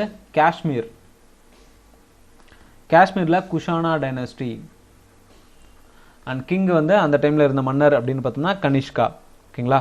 ஸோ இதெல்லாமே வந்து ரொம்ப ரொம்ப இம்பார்ட்டன்டான council and its places. Next, who among the following received Rajiv Gandhi Khel Ratna award in weight lifting. So weight லிஃப்டிங்கில் 2018 வாங்கின பர்சன் பார்த்தோம்னா மீராபாய் சன்னு. வீடியோட ஸ்டார்டிங்லேயே நம்ம ராஜீவ்காந்தி கேல் ரத்னா அவார்டை பற்றி நல்லா தெளிவாக பார்த்துட்டோம். And who among has the power to promulgate ordinance. So ஒரு ஆர்டினன்ஸை பாஸ் பண்ணக்கூடிய அதிகாரம் அப்படிங்கிறது யாருக்கு இருக்கு அப்படின்னு பார்த்தோம்னா பிரசிடென்ட். ஸோ ஒரு பிரசிடென்ட்டோட குறைந்தபட்ச வயது அப்படின்னு பார்த்தோம்னா 35 வயசு இருக்கணும். அவரோட டேர்ம் வந்து 5 years. அவர் தன்னோட ரெசிக்னேஷனை யார்கிட்ட கொடுக்கலான்னு பார்த்தோம்னா வைஸ் பிரசிடென்ட் கிட்ட தன்னோட ரெசிக்னேஷனை கொடுக்கலாம். அண்ட் ஓத், ஸோ ஜாயினிங் அப்போ ஓத் வந்து சீஃப் ஜஸ்டிஸ் ஆஃப் இந்தியா. இது ஆர்டிக்கல் 60 அடிப்படையில் அவரோட ஓத் அப்படிங்கிறது சீஃப் ஜஸ்டிஸ் ஆஃப் இந்தியா முன்னிலையில் தான் நடக்கணும் அப்படிங்கிறது ரூல். அண்ட் தென் ஒரு வைஸ் பிரசிடென்ட்டோட குவாலிஃபிகேஷன் அப்படின்னு பார்த்தோம்னா ஆர்டிக்கல் 58 அடிப்படையில் ஒரு பிரசிடென்ட்டோட குவாலிஃபிகேஷன். அண்ட் ஆர்டிக்கல் 61(1) அடிப்படையில் இம்பீச்மெண்ட். அண்ட் ஒரு பிரசிடென்ட்டோட போஸ்ட் அப்படிங்கிறது எத்தனை நாளுக்கு வேகன்சியாக இருக்கலாம். ஸோ அவர் ரிசைன் பண்ணுறாரோ இல்லை அவர் வந்து அவரோட டேர்ம் முடியுதோ அந்த டேர்ம் முடிஞ்சதுல இருந்து 6 மாதத்துக்குள்ளார இமீடியட்டா ஒரு எலெக்ஷன் நடத்தி அதுல இன்னொரு பிரசிடென்ட்டை உட்கார வைக்கணுங்கிறது ரூல். அண்ட் ஒரு பிரசிடென்ட்டுக்கு லோக்சபாவை டிசால்வ் பண்ணக்கூடிய அதிகாரம் இருக்கா அப்படின்னா இருக்கு. அண்டர் ஆர்டிகல் 85 அடிப்படையில் ஒரு லோக்சபாவை டிசால்வ் பண்ணக்கூடிய அதிகாரம் ஒரு பிரசிடென்ட்டுக்கு இருக்கு. அண்ட் அதே லோக்சபாவில் அட்ரஸ் பண்ணக்கூடிய அதிகாரம்னு பார்த்தோம்னா ஆர்டிகல் 86 ஆஃப் 1ல அட்ரஸ் பண்ணக்கூடிய அதிகாரம் இருக்கு. அண்ட் தென் ராஜ்யசபாக்கு 12 மெம்பர்ஸை வந்து ஒரு பிரசிடென்ட் வந்து எலெக்ட் பண்ணலாம். அந்த அதிகாரம்னு பார்த்தோம்னா ஆர்டிகல் 80 ஆஃப் 1, 12 மெம்பர்ஸ் டு ராஜ்யசபாக்கு 12 மெம்பர்ஸை எலெக்ட் பண்ணக்கூடிய அதிகாரம் அப்படிங்கிறது ஒரு பிரசிடென்ட்டுக்கு ஆர்டிகல் 81ல இருக்கு. அதே மாதிரி ஒரு ரெண்டு ஆங்கிலோ இந்தியனை செலக்ட் பண்ணக்கூடிய அதிகாரம் அப்படிங்கிறது வந்து 331 அடிப்படையில் இருக்கு. அண்ட் அந்த ஆங்கிலோ இந்தியன் வந்து 2க்கும் மேற்பட்டு இருக்கக்கூடாது, 2 பேர் தான் இருக்கணும். 2 ஆங்கிலோ இந்தியன்ஸை எலெக்ட் பண்ணக்கூடிய அதிகாரம் பிரசிடென்ட்டுக்கு இருக்கு. அண்ட் ரொம்ப முக்கியமானது பேடனிங் பவர்ஸ். ஸோ இந்த பேடனிங் பவர்ஸ் வந்து ஆர்டிகல் 72ல ஒரு பிரசிடென்ட்டுக்கு இருக்கு. பேடனிங் பவர்ஸ். அண்ட் தென் ஒரு பிரசிடென்ட் சுப்ரீம் கோர்ட் கிட்ட அட்வைஸ் கேட்கலாம். ஸோ சுப்ரீம் கோர்ட்டும் ஒரு பிரசிடென்ட்டும் எந்த ஒரு தேவையாக இருந்தாலும் அட்வைஸ் கேட்கறதுக்கு ஒரு பிரசிடென்ட்டுக்கு உரிமை இருக்கு. ஸோ ஒரு பிரசிடென்ட்டுக்கு வந்து இந்த ஒரு பில்லுலையோ ஏதோ ஒரு டவுட் இருக்கு, நான் சுப்ரீம் கோர்ட்டில் இருக்கிறதுக்கு கேட்கணும், அந்த கேட்டு அதை தெரிஞ்சுக்கிற உரிமை அப்படிங்கிறது வந்து ஆர்டிகல் 143 அடிப்படையில் ஒரு சுப்ரீம் கோர்ட் கிட்ட கன்சல்ட் பண்ணுறதுக்கான அதிகாரம் இருக்கு. அடுத்து who is the inventor of dynamite? Alfred Nobel. ரொம்ப ஈஸியான கொஸ்டினும் கூட. இவரோட ஞாபகார்த்தமாக தான் வந்து, அதாவது டைனமைட் அப்படிங்கிறத தயாரிச்சுட்டு ஸோ நான் தயாரிச்சனால நிறைய பேர் இறந்து போகிறாங்க அப்படின்னு மன வருத்தத்திலேயே இறந்து போன ஒரு பர்சன் பார்த்தோம்னா ஆல்ஃப்ரெட் நோபல். ஸோ இவரோட நினைவாக தான் வந்து இப்போ நோபல் பிரைஸ் அப்படிங்கிறது கொடுக்கப்பட்டுருக்கு. Next, equus caballus is a scientific name of which animal? இந்த சயின்டிஃபிக் நேம் அப்படிங்கிறது ரொம்ப ரொம்ப இம்பார்ட்டன்ட். அதில் ஈக்வஸ் கேபுலஸ் அப்படிங்கிறது வந்து ஹார்ஸ். ஸோ இந்த ஈக்வஸ்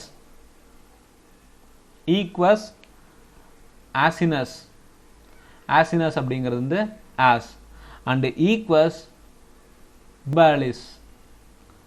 bubalis buffalo. Equus புருச்செல்லி.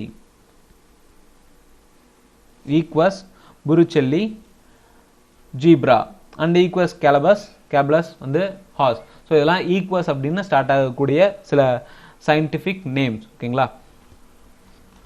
Scientific name பொறுத்த வரைக்கும் அனிமல்ஸ் ஆகட்டும், அது plants or fruits, anything ரொம்ப ரொம்ப இம்பார்ட்டன்ட் பயாலஜியில். அடுத்து, as of June 2019, who is the chief executive officer of central bank of India? Central bank of இந்தியாவோட சிஇஓவா பல்லவ் மோகபத்ரா அப்படிங்கிறவர் அப்பாயின்மெண்ட் ஆயிருக்காரு. அண்ட் இப்போவும் அவர் தான் அப்பாயின்மெண்ட்டில் இருக்காரு. இந்த சென்ட்ரல் பேங்க் ஆஃப் இந்தியாங்க வந்து 1911 மும்பையில் ஆரம்பிக்கப்பட்டது. ஓகேங்களா? மும்பை தான் இதோட ஹெட் குவார்ட்டர். 1911 ஆரம்பிச்சிருக்காங்க. அண்ட் சென்ட்ரல் பேங்க் ஆஃப் இந்தியாவோட டேக்லைன் அப்படின்னு பார்த்தோம்னா build a better life around us. Build a better life around us இதுதான் சிபிஐ சென்ட்ரல் பேங்க் ஆஃப் இந்தியாவோட tagline. Which award is given to the university for all its all-round good performance in sports? So ஒரு university ஆனது ஸ்போர்ட்ஸில் ரொம்ப ஆல்ரவுண்டடாக இருக்குது அப்படின்னா அதுக்கு என்ன அவார்டு கொடுக்கப்படுது இந்தியாவிலேருந்து? மௌலானா அபுல் கலாம் ஆசாத் ட்ராஃபி. இந்த மௌலானா அபுல் கலாம் ஆசாத் வந்து MAKA ட்ராஃபி அப்படின்னு சொல்லுவாங்க. இது 1956 கொடுக்கப்பட்டுருக்கு.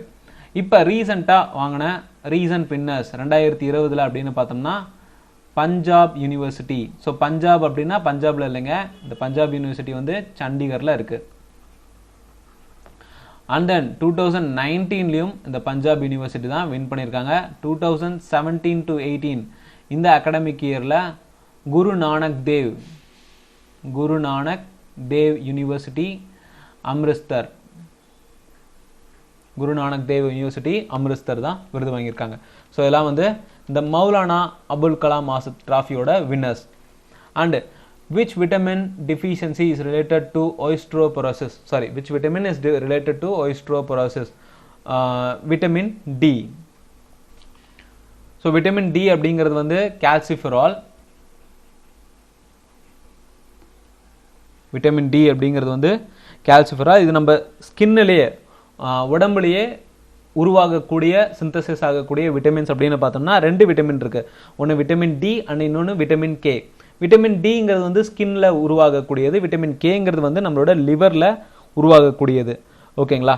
அண்ட் இந்த விட்டமின் டியோட கெமிக்கல் நேம் அப்படின்னு பார்த்தோம்னா calciferol. இதோட டிஃபிஷியன்சி ஏற்பட்டுச்சுன்னா குழந்தைகளுக்கு ரிக்கட்ஸ் அப்படிங்கிற நோய் ஏற்படும். அதே மாதிரி அடல்ட்ஸ்க்கு ஓயிஸ்டோமெலாக்கியா,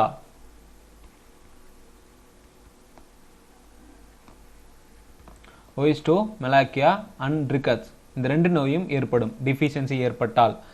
அதே மாதிரி இதோட சோர்சஸ் அப்படின்னு பார்த்தோம்னா fish, egg, liver and mushrooms எல்லாம் வந்து விட்டமின் டி அதிகமாக கிடைக்குது. Who was the Mughal emperor during the 1857 revolt in India? First war of Indian independence அப்படின்னு வி.டி. சவர்கர் சொல்லியிருக்காரு. இந்த 1857 கிரேட் ரிவோல்ட்டில் முகல் சைடில் எம்பரராக இருந்தவர் வந்து பகதூர் ஷா 2. ஸோ ரிவோல்ட்டை பொறுத்த வரைக்கும் பல இடத்துல பலர் தலைமை தாங்கி நடத்திட்டு இருந்தாங்க. அண்ட் பிரிட்டிஷ் சைட்லையும் சில முக்கியமான பர்சன்ஸ்லாம் இருக்காங்க. அதெல்லாம் தெரிஞ்சுக்கோங்க, ரொம்ப important. And which union territory of India Bastille day is celebrated? Bastille day அப்படிங்கிறது வந்து எந்த யூனியன் டெரிட்டரி செலிப்ரேட் பண்ணப்படுதுன்னு பார்த்தோம்னா Puducherry. Which of the following is a communicable disease? So communicable disease அப்படிங்கிறது ஆப்ஷனில் கொடுத்துருக்காங்க. அதில் கம்யூனிகபிள்னா ஒருத்தர்கிட்ட இருந்து இன்னொருத்தர்கிட்ட பரவக்கூடிய டிசீஸ் எல்லாமே வந்து கம்யூனிகபிள் தான். அதில் குறிப்பாக மீஸ்லஸ். ஓகேங்களா? இந்த மீஸ்லஸ் அப்படிங்கிறது வந்து வைரஸால மற்றவங்களுக்கு பரவக்கூடிய ஒரு நோய். அண்ட் இந்த மீஸ்லஸ் வந்து எந்த வைரஸ் மூலியமா பரவுதுன்னு பார்த்தோம்னா ருபெல்லா வைரஸ். ஸோ ருபெல்லா நோய் இல்லைனா மீஸ்லஸ் அப்படின்னு சொல்லுவாங்க. இது வந்து வந்துச்சுன்னா நம்மளோட என்டையர் பாடியுமே வந்து அஃபெக்ட் பண்ணும். ஸோ வேற வைரல் டிசீஸ் அப்படின்னு பார்த்தோம்னா chicken pox, small pox and polio, influenza, இப்போ இருக்கக்கூடிய corona, dengue, ebola, swine flu and rabies. So நாய் கடித்தாலோ இல்லை பூனை, பன்னி இந்த மாதிரி விலங்குகள் கடித்தாலோ இந்த ரேபிஸ் அப்படிங்கிறது வரும். சாரி, பிக்கு கிடையாதுங்க, நாய், அப்புறமேட்டு மங்கின்னு நினைக்கிறேன். ஓகேங்களா? குறிப்பாக நாய். ஓகேங்களா? இந்த ரேபிஸ் அப்படின்னு நமக்கு வந்துச்சுன்னா ஹைட்ரோஃபோபியா அப்படிங்கிற ஒரு விதமான ஒரு பயம் ஏற்படும். ஹைட்ரோஃபோபியாங்கிறது தண்ணியை பார்த்தாலே பயம். And hepatitis, AIDS and herbs.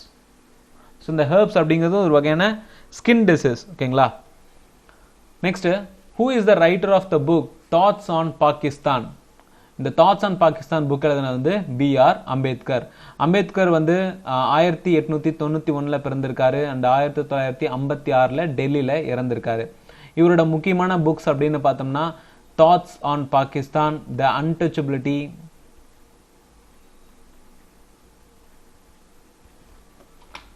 casts in India, who were the Sudras, waiting of visa, and the partition of India, and ரொம்ப ரொம்ப முக்கியமான புத்தா ஆர் கால் மார்க்ஸ்,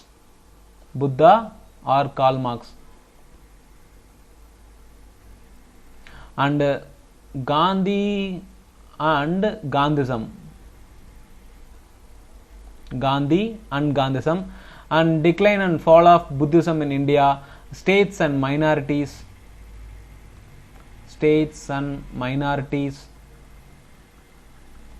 இதெல்லாமே வந்து ரொம்ப இம்பார்ட்டன்டான புக்ஸ், அவரு எழுதின புக்ஸ். அண்ட் இன்னொன்று வந்து இந்தியா அண்ட் கம்யூனிசம். ஓகேங்களா? India and communism. Deepa Karmakar is associated with which sports? Deepa Karmakar அப்படிங்கிறவங்க வந்து அகர்தலா அப்படிங்கிற இடத்துல பிறந்தவங்க, அகர்தலா ஊரை சேர்ந்தவங்க. ஜிம்னாஸ்டிக்கு ஃபேமஸான ஒரு பர்சன். இவங்களுக்கு 2015 அர்ஜுனா விருது கொடுக்கப்படுது. ஸ்போர்ட்ஸோட ஒரு உயரிய விருது அர்ஜுனா விருது. அண்ட் 2016 ராஜீவ் காந்தி விருது. ராஜீவ் காந்தி கேல் ரத்னா விருது. ஸோ இதெல்லாமே ரொம்ப ரொம்ப இம்பார்ட்டன்ட். 2015 அர்ஜுனா விருது வாங்கியிருக்காங்க, 2016 ராஜீவ் காந்தி கேல் ரத்னா விருது வாங்கியிருக்காங்க. Which state of India is the main producer of chromite? Chromite அப்படிங்கிற ஒரு ஓரை எந்த இடத்துல அதிகமாக ப்ரொடியூஸ் பண்ணுறாங்க அப்படின்னு பார்த்தோம்னா Odisha. Next, what will be the size of image formed by a concave mirror when an object placed between pole and focus? So அந்த ஃபார்ம் ஆகக்கூடிய இமேஜ் அப்படிங்கிறது என்லார்ஜாக இருக்கும். அடுத்ததா, where was Guru Nanak Dev born? So இதுவும் சீக்கிசம் ரிலேட்டடான ஒரு கேள்வி. சீக்கிசம் ரொம்ப இம்பார்ட்டன்ட். ஓகேங்களா? குரு நானக் தேவ் அப்படிங்கிறவர் தான் ஃபவுண்டர் ஆஃப் சீக்கிசம். ஓகேங்களா? அண்ட் இவர் பிறந்த இடம் பார்த்தோம்னா Talwandi. Which is not an Indian multinational company? Depends on option. ஆப்ஷனை பொறுத்து நீங்கள் செலக்ட் பண்ணலாம். அண்ட் யூனிலீவர் அப்படிங்கிறது இந்தியன் எம்என்சி கம்பெனி கிடையாது. In which year national food security act was past in India?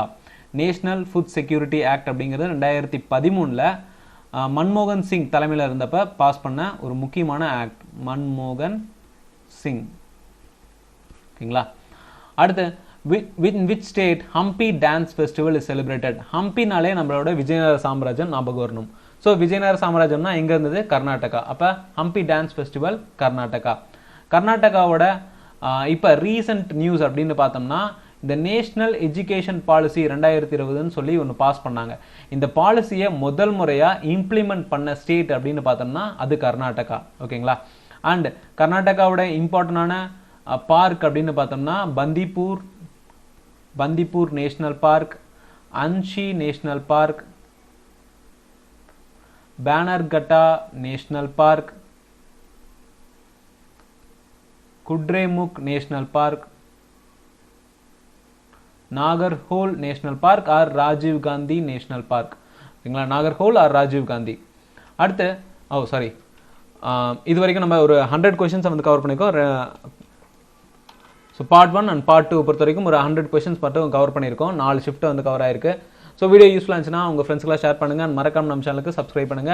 பக்கத்தில் இருக்க பெல் ஐக்கானை கிளிக் பண்ணி ஆல் அப்படிங்கிற ஆப்ஷனை செலக்ட் பண்ணிக்கோங்க. எந்த ஒரு கருத்துக்கள் இருந்தாலும் மறக்காம கமெண்ட்ல சொல்லுங்க. தேங்க்யூ ஃபார் வாட்சிங்.